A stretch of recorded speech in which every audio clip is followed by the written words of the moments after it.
I go back to the Margaret Thatcher line. Socialism is a wonderful system until you run out of other people's money. I think these kids grew up getting free stuff, and now they're being promised more free stuff, and that's why they're voting. They need to learn what made this country great, and how, it was hard work, but you get rewarded for hard work. It's, to me, just about the scariest, shocking thing I've seen, how much they hate Western society, how they want no jails, they want no borders, they want no police. They hate this country. So that is a shocking thing, and they're getting elected now seemingly every day.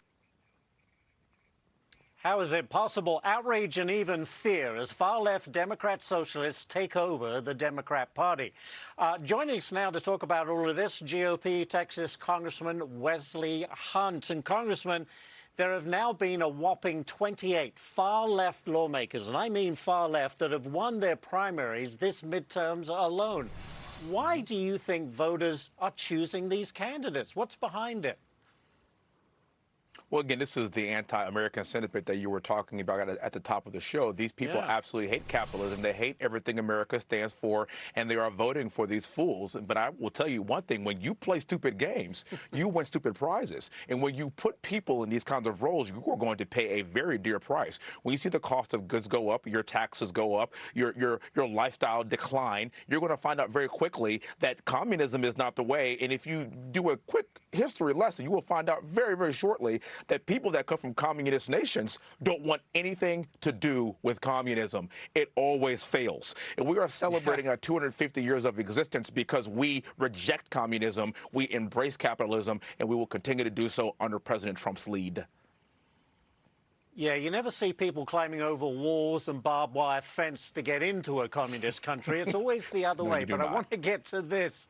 Yeah, no, you don't. A survey by the Democrat Socialists of America, and Rich just touched on this, but it shows that 85% of its members are white, 80% are college educated, with 35% holding a master's or doctorate degree, just 4% are black, and just 4% work blue-collar jobs. To me, that sounds pretty elitist, does it not, for a party that seems to love inclusivity? What's going on? White, educated, wealthy, benevolent liberals are the absolute worst. Yes. And what you are finding out very quickly is that they haven't had to live a real life. They've had to actually deal with real American problems. Therefore, they could continue to behave this way because they aren't impacted by any of these policies. But thank God that most of this country does understand that's just not the direction of America. That's just not the American way. Understanding that investing in yourself, hard work, grit, determination, the ability to build something, the ability to grow yourself in the greatest nation in the world, that will be the way of the future. And I'm glad Democrats are exposing themselves for who they are. I pray they continue to do just that, because if they do, and when they do, we're going to have a very good midterm election.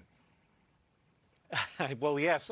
Yesterday, Will Cain spoke to the co-chair of the Democratic Socialists of America, and he has some pretty concerning statements about the group's policies. Listen to this. I'll get your comment.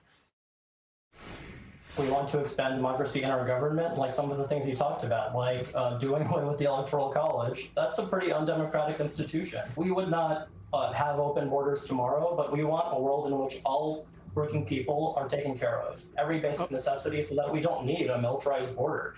ICE was only created in 2003. In the island of Manhattan right now, 1 out of 3 apartments are vacant right now. They're just owned by rich people. Nobody lives there. This is why so many people being priced out of their neighborhoods. Safety from us doesn't come from just investing in more and more militarized police and prisons. We want to make police and prisons less necessary. We think fossil fuel CEOs should be prosecuted for lying about climate change being caused by fossil fuels. Couldn't really understand him that well. He was like he was in a bathroom in Australia, Congressman. But having said that, I did notice at the end he said we should be prosecuting the CEOs of fossil fuel companies. I mean, honestly, how reasonable do you think that is? Well, it's completely unreasonable. Being down here in Texas, which is the energy capital of the United States, one of the energy capitals of the world, we know that you cannot get across this country. You cannot get on a plane. You cannot run air conditioning. You cannot operate a motor vehicle without gasoline and without the oil and gas industry. And what guys like him don't realize is that these things don't operate off unicorn farts.